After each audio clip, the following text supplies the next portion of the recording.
제가 학교 목사로 재직하고 있을 때의 일화입니다.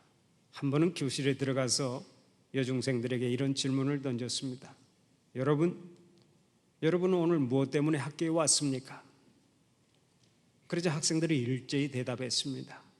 공부하려고 왔지 왜 와요? 그래서 또 물었습니다. 공부해서 뭐 하려고? 공부해서 시집 가야죠. 시집 가서 뭐 하려고? 아들, 딸 낳고 행복하게 살아야죠. 그 다음은 자식들 잘 키워서 시집장가 보내야죠. 그 다음은 회갑잔치 해야죠. 그 다음은 슬슬 여행이나 다니면서 노년을 즐겨야죠. 그 다음은 뭘 어떻게 해요? 죽어야죠. 그래서 제가 마지막으로 이런 말을 했습니다. 그래요? 그러면 여러분은 결국 죽기 위해서 열심히 학교에 달려온 것이고 앞으로도 계속해서 죽기 위해 달려가겠네요. 그랬더니 에이 목사님 그런 법이 어디 있어요? 하면서도 아이들의 얼굴이 제법 심각해졌던 기억이 있습니다. 오늘 또 우리는 살기 위해서 공부를 하고 살기 위해서 일하고 살기 위해서 돈을 법니다. 그러나 실제로는 죽음을 향하여 달려가고 있습니다.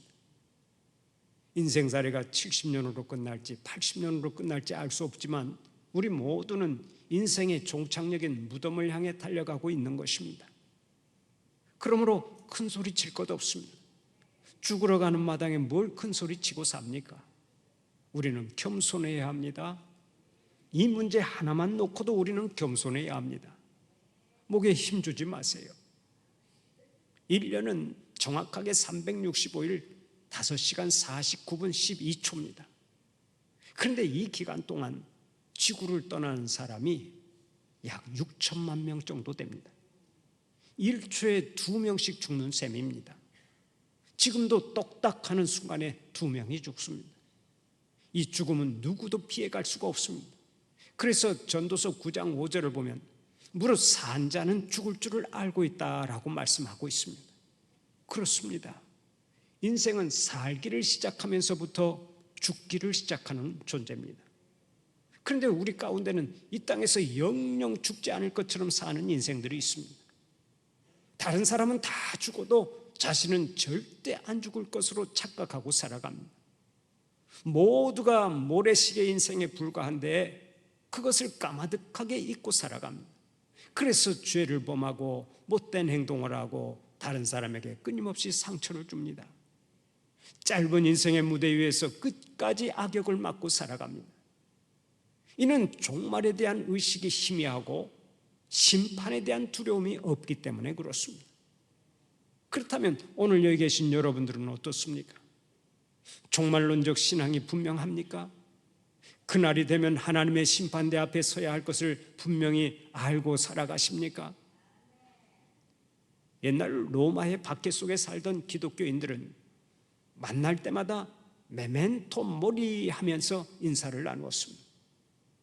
메멘토 모리, 이 말은 죽음을 기억하시오 하는 뜻입니다. 언젠가 인생의 마침표를 찍어야 하는데 그날을 기억하고 오늘을 잘 살아갑시다라는 인사였습니다. 아마 우리가 이런 인사를 받는다면 상당히 기분 나쁠 것입니다.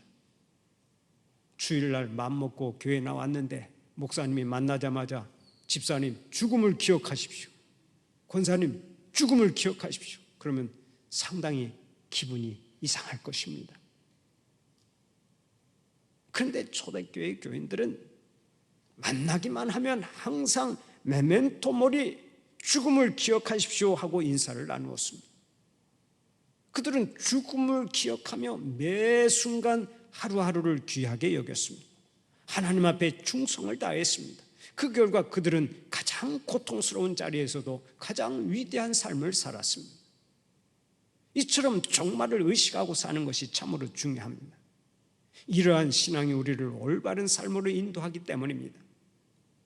신학적인 용어로는 이것을 종말론적 신앙이라고 하는데 성도는 적어도 2가지 측면의 종말을 분명히 믿어야 합니다. 그 중에 하나가 앞에서 말한 개인의 종말입니다. 한번 출발한 기차는 반드시 멈추게 되어 있죠. 말수위를 떠난 화살은 반드시 떨어지는 때가 있죠. 바로 이것처럼 한번 시작한 인생도 반드시 마지막이 있습니다. 끝나는 때가 있다고요. 여기에는 그 누구도 예외가 없습니다. 빈부, 귀천, 동서, 고금, 남녀노소를 막론하고 사람은 다 죽습니다. 태풍은 온다고 했다가 안 올 수도 있습니다. 비행기는 온다고 했다가 안 올 수도 있습니다. 그러나 죽음은 100% 찾아옵니다. 아멘을 한 사람밖에 안 해도 다 소용이 없습니다. 죽음은 반드시 찾아온다고요. 그날이 언제인지 알 수 없지만 우리는 반드시 죽음의 문을 지나가야 합니다. 한 스턴트맨이 있었습니다. 이 사람은 나이아가라 폭포 위에서 3번이나 뛰어내리고도 살아났습니다. 대단하죠. 그래서 매스컴은 이 사람을 가리켜 죽음을 정복한 사나이라고 불렀습니다. 그런데 이 사람이 어느 날 뉴욕 시내를 걷다가 갑자기 죽어버렸습니다. 왜 그런 줄 아세요? 한 꼬마가 버린 바나나 껍질을 잘못 밟았기 때문입니다. 죽음을 정복했다고 하는 사람이 길을 걷다가 바나나 껍질을 하나 잘못 밟아서 뇌진탕으로 사망한 것입니다. 이 세상에 아무도 자기 인생을 자신할 사람이 없습니다. 제가 몇 달 전에는 한 주일 동안에만 7번이나 장례식을 집례해야 했습니다. 가까운 성도들이 이렇게 쉴 새 없이 떠나가는데 이것이 우리의 실존입니다. 이렇게 개인적인 종말이 있는가 하면 또 우주와 인류 역사에도 분명히 종말이 있습니다. 마태복음 24장 14절을 보면 예수님께서 직접 이렇게 말씀하셨습니다. 이 세상의 끝이 오리라. 이 세상의 종말이 오리라. 나의 개인적인 종말이 아니라 해도 세상은 반드시 종말이 온다는 것입니다. 그런데 이 세상의 종말이 올 때 예수님께서 재림하신다고 했습니다. 그러니까 예수님의 재림의 때가 곧 인류의 종말이 되는 것입니다. 이것을 가리켜서 역사적 종말 혹은 우주적 종말이라고 말합니다. 이때가 되면 모든 인간이 부활하여 하나님의 심판을 받습니다. 성도는 영생의 부활을 해서 상급 심판을 받고 불신자는 영원한 사망의 심판을 받습니다. 이단 가운데는 이 사실을 부인하는 종파가 있습니다. 새로운 세계는 우리가 살고 있는 이 세상에 펼쳐지고 사람들은 이 땅에서 영원히 살 것이라고 주장합니다. 그러나 이는 잘못된 사설입니다. 이 세상은 반드시 멸망합니다. 개인에게 종말이 있듯이 인류 역사에도 반드시 종말이 있습니다. 그러므로 성도는 개인적 종말과 역사적 종말을 분명히 믿고 오늘을 살아야 합니다. 그래야 오늘 귀한 열매를 맺고 오늘 범사에 승리하고 마지막 날 큰 상을 받는 것입니다. 언제나 종말을 기억하고 살아서 범사에 승리하고 하나님께 큰 영광 돌리는 여러분들이 되시기를 간절히 축원합니다. 그런 의미에서 한번 따라서 해봅시다. 종말은 온다. 그날을 기억하고 오늘을 잘 살자. 아멘입니까? 우리 옆 사람에게 한번 축복하십시다. 종말은 옵니다. 그날을 기억하고 오늘을 잘 사시기 바랍니다. 여러분들이 축복하신 대로 되시기를 축원합니다. 종말이 올 것을 생각하며 오늘을 잘 사는 사람이 신앙생활 잘하는 사람이고 인생을 성공적으로 사는 사람이에요. 그러면 우리가 종말론적 신앙을 가진 사람으로서 구체적으로 오늘을 어떻게 살아가야 하겠습니까? 첫째로 어두움의 일을 벗고 빛의 갑옷을 입어야 하는 것입니다. 오늘의 본문 12절을 보면 이렇게 말씀하죠. 밤이 깊고 낮이 가까웠으니 그러므로 우리가 어둠의 일을 벗고 빛의 갑옷을 입자. 종말이 가까이 왔으니 어두움의 일, 다시 말해서 죄악은 다 벗어버리고 오직 주님의 빛으로 살아가라는 것입니다. 그렇습니다. 종말을 앞에 둔 성도는 결코 아무렇게나 살아갈 수가 없습니다. 죄와 짝짓고 사탄의 노예가 되어 살아갈 수가 없습니다. 오직 빛의 갑옷을 입고 살아야 하는 거예요. 그런데 요즘 우리 한국 사회가 어떻습니까? 외형적으로만 보면 우리나라는 단군 이래 최고로 잘 사는 나라가 되었습니다. 세계 10대 경제 대국을 이루었고 K-팝을 비롯해서 K-푸드, K-드라마, K-뷰티 등등 한국 문화가 세계를 선도하고 있지 않습니까? 문맹률은 세계 최저 수준으로 모두가 개명되어 있고 젊은이나 늙은이나 할 것 없이 핸드폰을 손에 들고 최첨단의 기술공학 문명의 혜택을 누리고 있습니다. 그러나 부정적인 눈으로 보면 우리나라는 심히 타락한 나라입니다. 정치계의 비리나 법조계의 비리는 쉬지 않고 일어나고 언론마저도 정상적인 기능을 발휘하지 못하고 있습니다. 여기에다가 묻지마 살인, 묻지마 폭행, 묻지마 칼부림이 난무하고 성적인 타락도 끝을 모르고 추락하고 있습니다. 동성연애나 동성결혼을 찬양하고 며칠 전에는 여성 레즈비언들이 동성결혼하여 딸을 낳았다고 대서특필하고 야단이 났습니다. 여자끼리 결혼을 해서 어떻게 자식을 낳느냐 궁금하시죠? 우리나라에는 법으로 금하고 있기 때문에 이 여자들이 멀리 벨기에까지 가서 거기에서 이름도 모르고 얼굴도 모르는 사람의 정자를 기증받아 가지고 임신을 해서 딸을 낳았다는 거예요. 여러분, 그게 뭡니까? 그리고 그 자식은 뭡니까? 자식이 한 생을 살면서 얼마나 혼란스럽겠어요. 어머니만 둘 두고 사는데 그의 정체성이 혼란이 올 것은 분명합니다. 사람들이 자기의 욕망을 따라서 그 욕심 채우고 사는 것은 좋은데 사실 그렇게 사는 것은 다른 사람에게, 인류에게 큰 해를 끼치는 거예요. 그것이 좋다고 사람들은 지금 찬양을 하고 있고 그것에 동조를 하는 사람들이 얼마나 많은지 모릅니다. 여기에다가 음주운전은 날이 갈수록 더하지요. 윤리와 도덕은 땅에 떨어지고 학생들은 교사를 존경할 줄 모르고 학교는 학폭 문제와 부모들의 갑질로 인해서 얼마나 상처가 많은지 모릅니다. 종교계도 예외가 아닙니다. 이 세상에 빛을 비추고 소금으로 살아야 하는 종교계까지도 세상에 대한 욕심 때문에 머리가 깨지도록 싸웁니다. 거침없이 불의와 손을 잡습니다. 하나님보다 물질을 더 사랑합니다. 정치, 경제, 사회, 문화, 예술, 종교계에 이르기까지 썩지 않은 곳이 없습니다. 하나님의 공의가 다 무너져 버렸습니다. 불법과 타락과 죄악이 관영해서 앞이 잘 보이지를 않습니다. 이것이 오늘 우리 사회의 민낯이요 실존입니다. 그런데 바울이 살던 로마 시대도 우리들의 사회와 마찬가지였습니다. 그래서 본문을 통해 바울은 이렇게 강조하고 있는 거예요. 우리가 어두움의 일을 벗고 빛의 갑옷을 입자. 비록 세상이 악하고 어두울지라도 우리 성도들은 말씀의 빛으로 무장해서 악의 어두운 세력이 틈타지 못하도록 하자는 것입니다. 왜 그렇습니까? 우리는 눈앞에 있는 땅만 보고 사는 존재들이 아니기 때문입니다. 우리는 하늘 보고 사는 사람들인 줄로 믿으시기를 바랍니다. 비록 이 땅에 두 발 붙이고 살지만 하늘 보고 살아야 하는 주님의 자녀들입니다. 그러므로 막 살아서는 안 됩니다. 되는 대로 살아서는 안 됩니다. 잘 살아야 합니다. 빛의 갑옷을 입고 살다가 마지막 날을 기쁨으로 맞이해야 하는 것입니다. 우리의 연수가 길어야 70, 80, 90입니다. 잠깐입니다. 지나간 세월을 돌아보면 알 수 있지 않습니까? 그런데 그 잠깐의 삶으로 영원한 삶을 결정짓습니다. 그렇다면 오늘이 얼마나 중요하냐 이 말씀입니다. 잠깐 후에 영원한 삶을 생각하며 오직 빛의 갑옷을 입고 살아가는 여러분들이 되시기를 바랍니다. 어두움의 일은 쳐다보지도 마세요. 죄악의 일에는 눈길도 주지 마세요.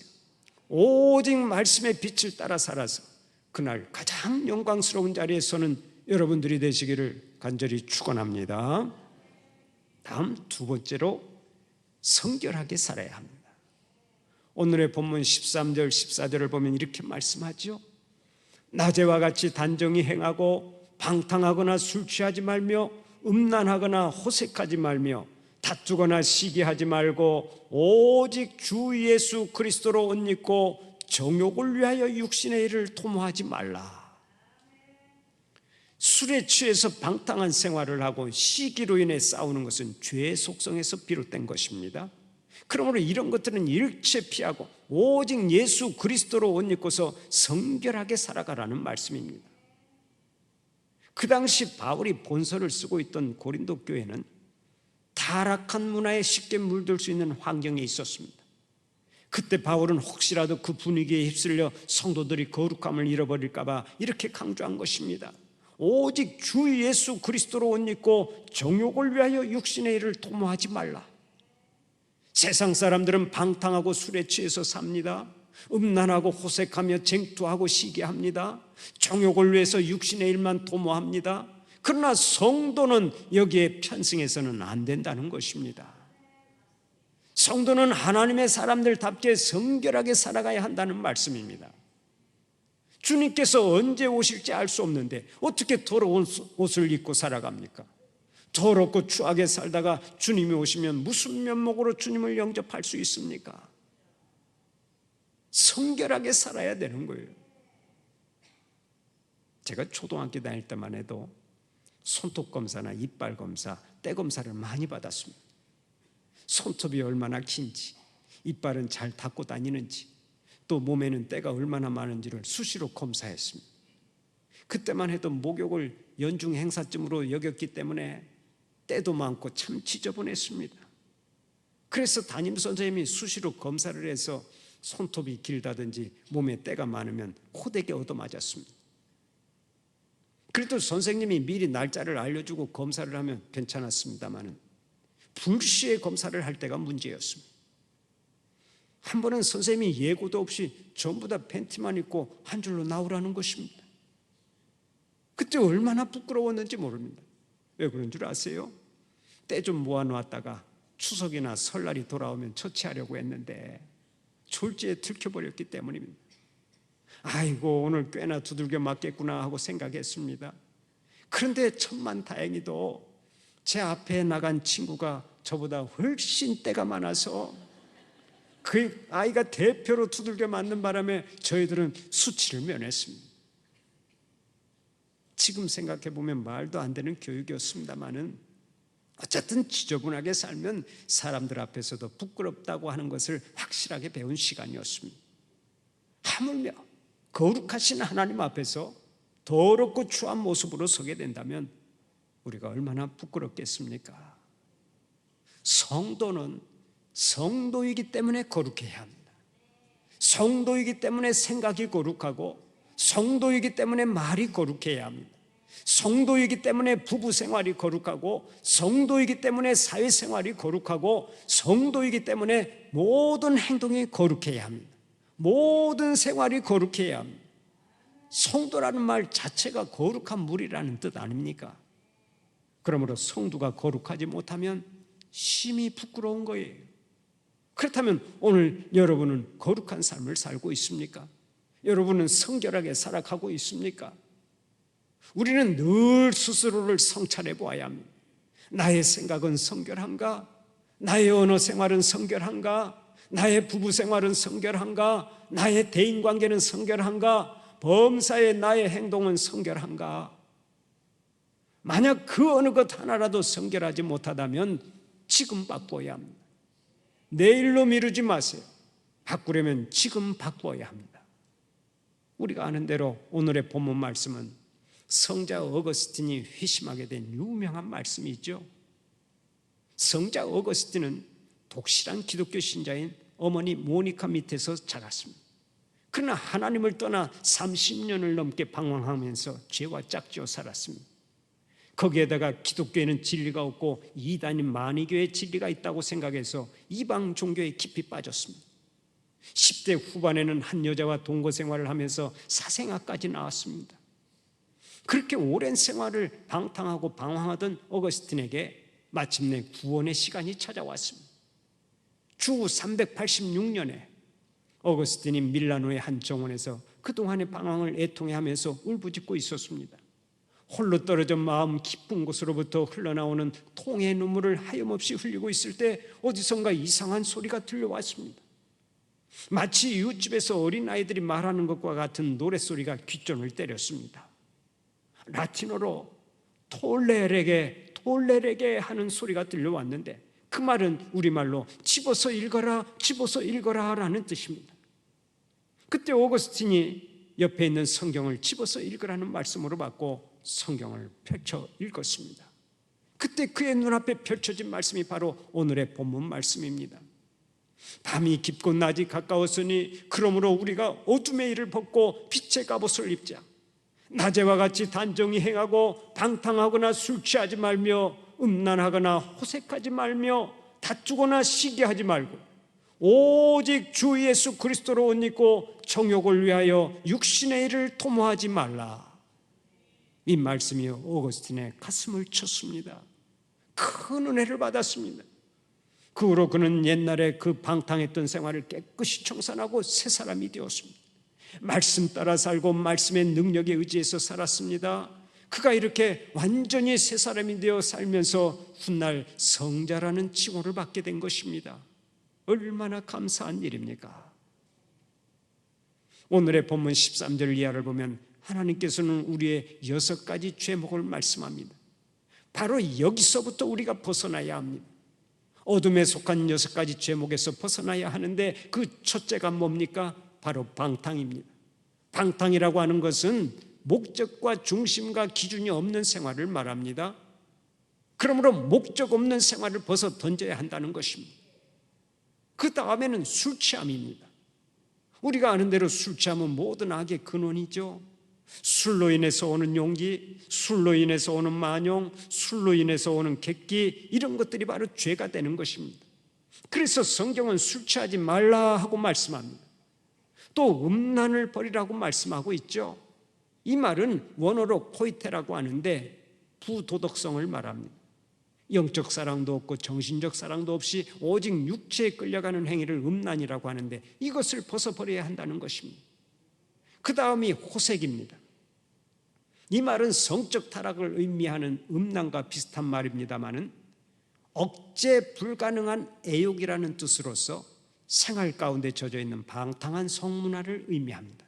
그래서 여색을 지나치게 좋아하는 사내를 호색한이라고 하죠. 주님은 이런 죄악을 벗어버리라고 말씀하십니다. 또 다툼을 버리라고 했습니다. 이 말은 원어로 에리스라고 하는데 이것은 하나의 특권의식을 뜻합니다. 특권의식을 가지고 사니까 늘 다툴 수밖에 없는데 이것을 버리라고 말씀합니다. 그런가 하면 시기도 버려야 한다고 말씀하죠. 시기하는 것도 죄입니다. 흔히 시기는 원수를 맺는 전초적 심리라고 말합니다. 시기가 원수를 만든다는 것입니다. 그러므로 이 시기도 벗어버려야 합니다. 자, 이렇게 6가지의 죄악에 대해서 말했는데 이런 것들이 다 어두움에 속한 것입니다. 이제 이런 것들을 다 벗어버리고 오직 주 예수 그리스도로 옷 입고 거룩함으로 옷 입어야 합니다. 오직 주 예수 그리스도로 옷 입고 정욕을 위하여 육신의 일을 도모하지 말라라고 말씀했습니다. 비록 우리가 육신에 속해 있고 세상에 속해 있지만 목적은 그리스도께 있고 신령한 곳에 있어야 한다는 얘기입니다. 하나님은 사도 바울을 통해서 오늘 또 다시 한번 말씀하십니다. 너희는 이 시기를 알라, 지금의 때를 알라. 이 말씀은 주님의 재림을 기다리고 있는 지금의 때를 알라는 것이지만 동시에 우리에게는 개인적인 종말을 기억하라는 말씀이기도 합니다. 우리의 종말은 반드시 오지 않겠습니까? 비록 어두움 가운데 있지만 날마다 빛의 세계를 미리 의식하고 빛의 갑옷을 입고 낮에와 같이 단정히 행하고 오직 주 예수 그리스도로 옷 입고 사는 여러분들이 되시기를 간절히 축원합니다.